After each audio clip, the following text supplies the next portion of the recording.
My husband left me for the perfect wife his mother chose. A year later, he shows up begging me to listen after realizing he was manipulated. My name is Lucy, and about 2 years ago, I married the man I thought was the love of my life, Dave. We had a great relationship, but things started getting sour when my mother-in-law moved in with us. She's always been a bit of a control freak, but living with her was a whole different story. She would constantly complain about me to Dave, making up stuff about how I don't keep the house clean or how I can't cook properly. I tried my best to keep the peace, but my mother-in-law was like a tornado, and soon my marriage felt like it was falling apart. My husband, who I thought would have my back, started believing everything she said. He didn't even bother asking me for my side of the story. It's like he was under some spell. We argued a lot, and I could feel him slipping away from me. His mom kept poisoning him against me day after day, and he just absorbed it all. One day, my mother-in-law brought home this girl, Eliza. She was the perfect daughter-in-law in my mother-in-law's eyes. She could cook, she could clean, and she listened to everything my mother-in-law said. Before I knew it, my husband was spending more time with her, and my mother-in-law kept pushing how good they looked together. Then the bomb dropped. Dave asked me for a divorce. I was shattered. He told me that he couldn't live with me anymore, and he was going to marry Eliza, as his mom had suggested. I begged him to think it through, but he was convinced. We got divorced, and he married Eliza within a month. I moved out, got my own place, and tried to pick up the pieces of my life. I was devastated, but slowly, with the help of friends, I began to rebuild my life. I got a new job, started going to the gym, and even began reading again, something I hadn't done in years. Fast forward to 1 year later. There's a knock at my door. I opened it, and to my shock, it's Dave. He looked like a mess, unshaven, eyes puffy. He was nearly in tears and begged me to just listen to him. He said that he got sold into marrying Eliza by his mom, and he never realized it till it was too late. I was so overwhelmed with emotions, part of me wanted to slam the door in his face. But another part was still the girl who loved him dearly once upon a time. I let him in, and he started pouring his heart out about how his mom manipulated him and how horrible his life had been with Eliza. According to him, his mother-in-law and Eliza got into fights too, and my mother-in-law tried to control their marriage just like she did with ours. He said he understood now what he had put me through and how much he regretted it. Now, I don't know what to do. Part of me feels sorry for him, but another part of me is furious. I built my life from scratch after he shattered it, and now he's here expecting me to take him back because he got a taste of his own medicine. Update 1. After. He left that day. I was an emotional wreck. The old feelings were resurfacing, and I was torn between rage and compassion. I decided to talk to my best friend Jenny about the whole situation. She has always been my rock, and I knew she would give me sound advice. Jenny was furious when she heard about Dave showing up. She reminded me of how broken I was when he left and how hard I worked to rebuild my life. She told me that taking him back would be like allowing a tornado back into my life, especially with his manipulative mom still in the picture. I knew she was right, but part of me still cared for him. I decided to meet with him in a neutral place to have a proper conversation. We met at a coffee shop, and he looked even worse than the last time. He told me that he had moved out of his mom's house and was staying with a friend. He said he couldn't take the manipulation anymore and admitted that he was blind to how controlling his mom was. He apologized repeatedly for not believing me and for abandoning me. Honestly, I felt sorry for him. I remembered the man I fell in love with, and it was like I could see a glimpse of that man again. But at the same time, I was not ready to just let him back into my life. I had changed. I was stronger and more independent. I wasn't sure if there was a place for him in my new life. I told him that I needed time to think, and that we both needed to consider if getting back together was what we truly wanted, or if it was just a familiarity and comfort we were seeking. After our meeting, I felt more confused than ever. I went home and began journaling my thoughts, something my therapist has suggested. I listed the pros and cons of possibly getting back together with Dave. I realized that my list of cons was much longer. I spoke to my parents about it, and they were surprisingly calm. They said that they would support any decision I made as long as it made me happy. Right now, I'm at a crossroads. I still care for Dave, but I also love the new life I've built for myself. I know I need to make a decision soon, but it's so hard. Update 2. After my last update, I kept reflecting on my life, my feelings for Dave, and what I really wanted. I even started attending counseling sessions to work through my emotions. Then, one evening, as I was heading home from work, I got a call from Dave. He sounded extremely emotional and told me that he wanted to meet with me, that it was urgent. My gut told me to go, so we decided to meet at a park nearby. When I got to the park, Dave was already there. He had a stack of papers with him. As I sat down next to him, he handed me the papers. They were divorce papers. He told me he had filed for divorce from Eliza and that it was the first step in making amends for the terrible decisions he had made. We talked for hours that evening. He opened up about how he was attending therapy as well and trying to detach himself from his mother's influence. He said he missed the life we had and was willing to do whatever it took to earn my trust back. As I read it, I was overwhelmed. I could see the sincerity in his eyes, but there was also a lot of pain and regret. Part of me wanted to hug him and tell him everything would be okay, but another part was terrified of going down that road again. We parted ways that evening with an agreement to take things slowly. We would attend counseling, both individually and as a couple, and try to rebuild our friendship before jumping into anything. Over the next few weeks, we started spending more time together. We attended counseling sessions, went out for coffee, and started talking about our dreams and hopes like we used to. It felt nice, but there was always this nagging voice in the back of my head telling me not to let my guard down. Then one day we ran into his mom at the grocery store. She was with Eliza. I felt my heart sink. Dave tensed up, but he held my hand firmly. His mom gave us a cold stare, and then, to my shock, Eliza approached us. She looked at Dave and told him she didn't blame him for wanting a divorce. She said she was also manipulated by his mother and wished us both the best. After that encounter, Dave and I decided to take a weekend trip together to really talk about our future. During the trip, we had a heart-to-heart conversation. We realized that while we still cared for each other, maybe we were trying to chase something that was lost. The trust was broken, and while we could try to rebuild it, we had both changed as people. We decided that maybe it was best to support each other as friends. He needed to work on himself away from his mother's influence, and I needed to continue building the life I had started. So here we are. We're not back together, but we are in each other's lives as friends. It's a bittersweet resolution, but I think it's the best one for both of us. Update 3. After Dave and I decided to stay friends, life went on. We both continued our individual counseling, and I threw myself into my work and hobbies. Meanwhile, Dave moved to another city for a new job opportunity. We kept in touch through texts and occasional calls. Then, about 2 months ago, I was invited to a friend's wedding. I was excited but also a bit anxious, as it would be my first time attending a wedding since my divorce. At the wedding, something unexpected happened. I ran into an old friend, Michael. We used to be close in college but lost touch over the years. We ended up spending the entire evening catching up and reminiscing about the good old days. As the night went on, I realized that I felt genuinely happy and carefree for the first time in a long time. Michael asked me out for coffee the next day, and I accepted. We started seeing each other and soon began dating. Meanwhile, Dave heard about me dating again through mutual friends.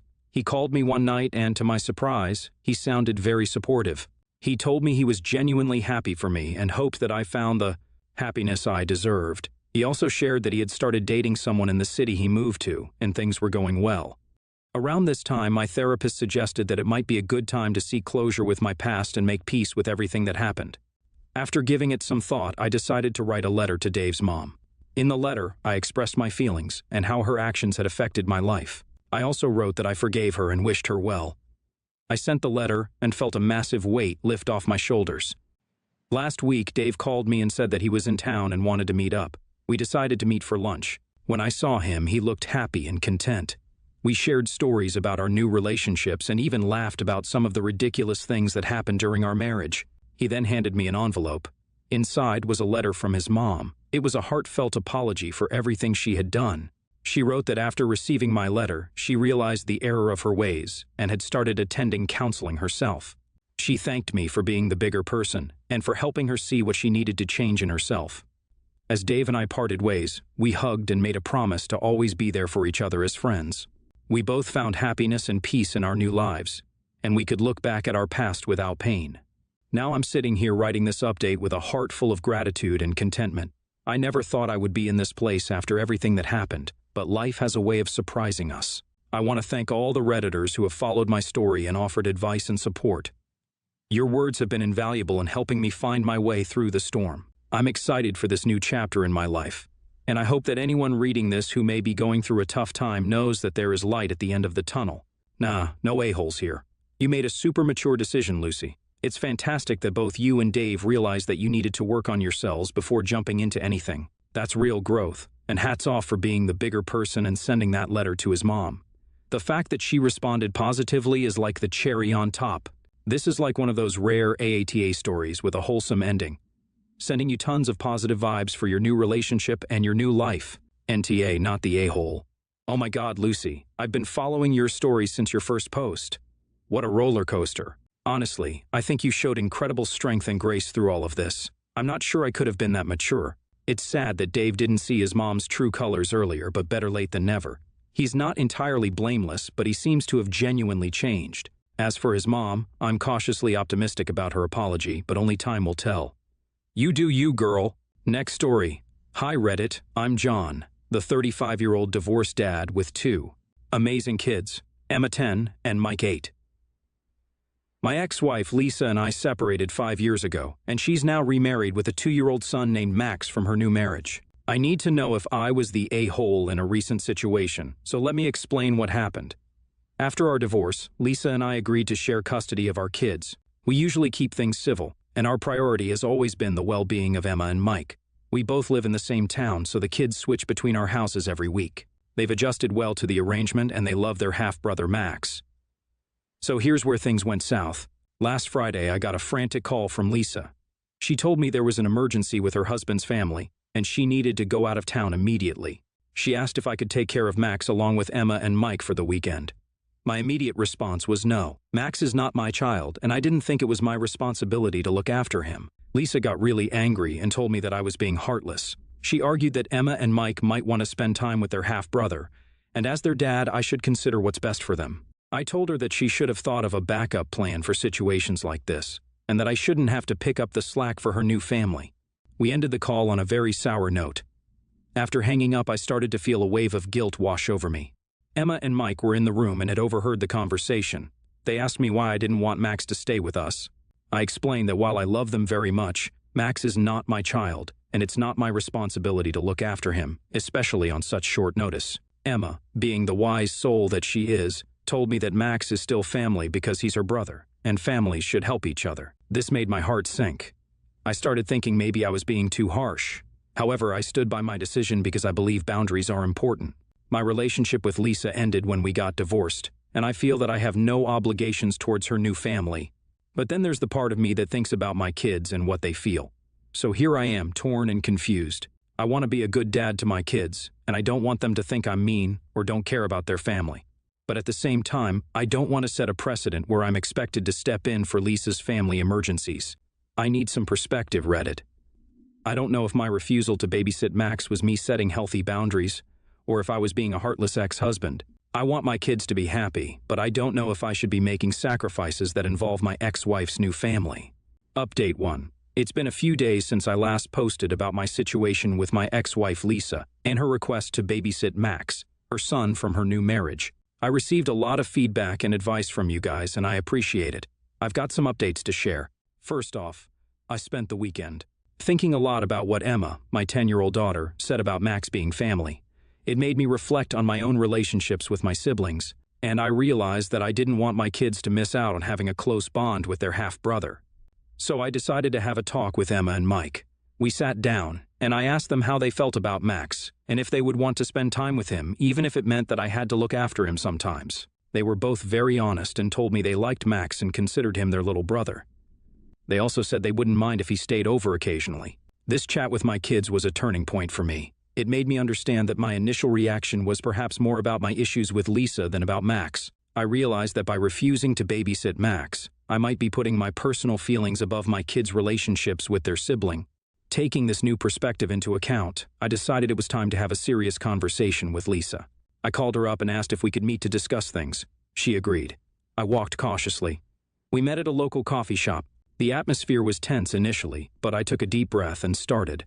I told her that my kids had expressed that they wanted to have a relationship with Max, and I didn't want to stand in the way of that. However, I also made it clear that we needed to establish boundaries and communicate more effectively. I suggested that we should have a clear plan for emergencies, and she shouldn't assume that I can always take care of Max. She listened and, surprisingly, agreed. She apologized for springing the request on me so suddenly and acknowledged that it was unfair. We then talked about how we could work together for the sake of the kids. One thing we agreed on was to occasionally have Max over at my place when Emma and Mike are there, but only if it's planned in advance and not used as a regular babysitting option. Walking out of the coffee shop, I felt a huge weight lift off my shoulders. I realized that this wasn't just about Max. It was also about showing my kids how adults can communicate and compromise for the sake of family. I'm not saying that everything is perfect now, but I feel like we have taken a step in the right direction. My kids are happy, and that's what matters most to me. I'm still cautious about how things will unfold, but I am open to giving this new arrangement a try. Update 2. The new arrangement we made where Max would occasionally come over when Emma and Mike were with me seemed to be working well at first. The kids loved spending time together, and I felt good knowing that I was fostering a bond between siblings. However, one weekend Lisa called me saying she needed me to take Max because she and her husband had made plans. I reminded her that we agreed only to do this in emergencies and that this didn't qualify. She got upset and accused me of going back on my word. I stood my ground and she eventually hung up. A few days later, Emma and Mike came back from school upset. They told me that Lisa had been speaking negatively about me to them, saying that I don't care about their brother Max and that I'm selfish. I was livid. I called Lisa and confronted her. We ended up having a heated argument. It became clear to me that Lisa was not respecting the boundaries we had set.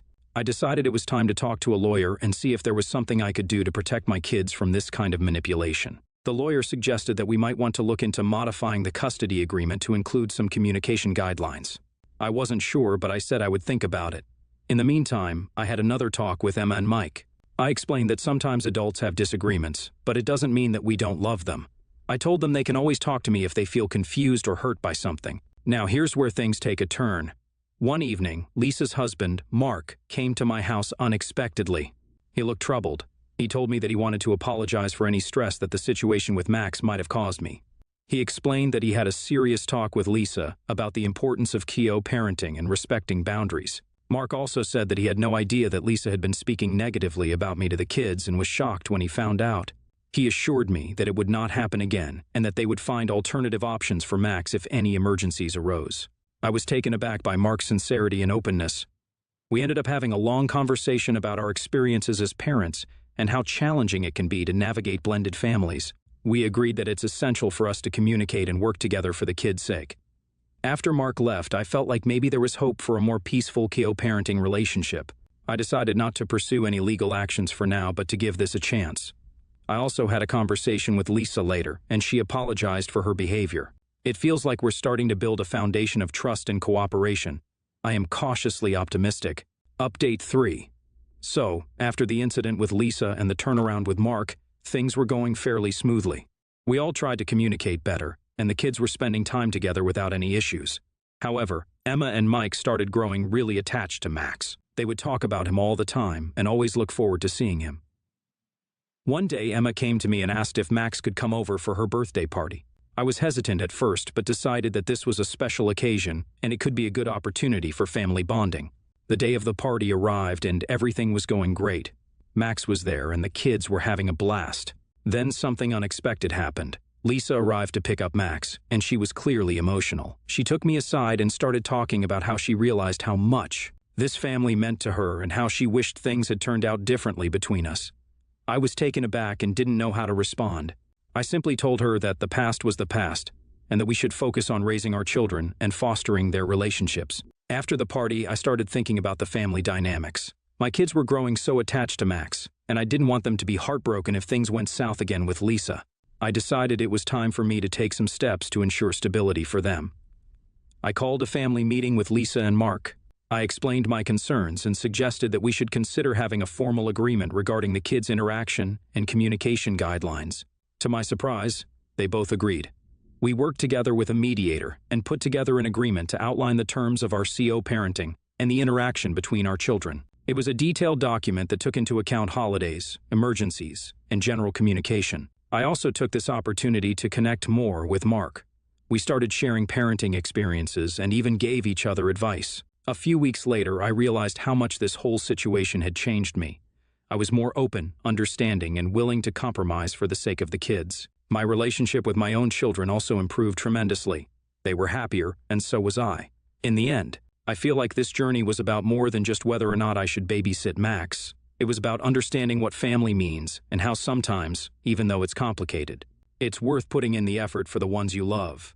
Thank you, Reddit, for being a part of this experience. Your advice and support has been invaluable. My kids have a better family life because of the steps we all took together. I hope my story can be a lesson for anyone going through a similar situation. Family is what you make of it, and sometimes it takes a village. Wow, John, what a roller coaster of emotions. But I must say you handled it like a champ. I was skeptical at first about you not babysitting Max, but it was more about setting boundaries. It's amazing how you all turned things around. This is a classic example of how communication can solve most problems. Kudos to you for putting the kids' interest first and also for being open to mending fences. I'd say nah, things were rocky, but everyone seems to have come to their senses. John, as someone who has a blended family, I can totally relate. It's not easy to navigate these waters. Lisa overstepped, but it was a wake-up call for everyone. You, sir, show tremendous growth. It's heartwarming to see that you put your differences aside for the happiness of the children. You even work things out with Mark, which is commendable. My verdict is NTA for not wanting to babysit initially, but you're a total hero for how you handled it in the end. Your kids are lucky to have you.